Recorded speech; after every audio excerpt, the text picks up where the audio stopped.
Hi అండి. మీకు టేస్టీగా తొందరగా రెడీ కావాల్సిన ఎగ్ బుర్జీ ఎట్లా రెడీ చేసుకోవాలో నేను చెప్పబోతున్నాను. మీరు కూడా ట్రై చేయండి. దానికి కావాల్సింది ఫస్ట్ మనము ఎగ్స్, ఆనియన్స్, టమాటో అండ్ కొత్తిమీర. తర్వాతకి ఆయిల్ ప్యాన్లో వేసి వేడైన తర్వాత అందులో ఆనియన్స్ వేసి కొంచెం ఉప్పు వేసి బాగా ఉడకబెట్టిన తర్వాత మళ్ళీ పసుపు, అల్లం వెల్లిగడ్డ 2 వేసి బాగా కలిపేసుకోవాలన్నమాట.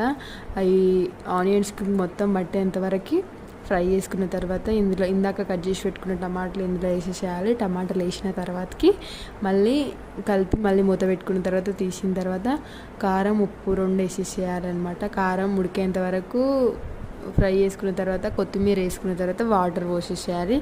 వాటర్ మొత్తం మంచి కొంచెం గ్రేవీ దగ్గర చిక్క పడేంత వరకు ఉంచుకున్న తర్వాతకి ఇందులో 4 ఎగ్స్ పగలగొట్టుకొని వేసిన తర్వాత ఎంబడే కలపకుండా కొద్దిసేపు ఉడికిన తర్వాత కలిపి పెడితే ఎగ్ బుర్జీ రెడీ అవుతుంది.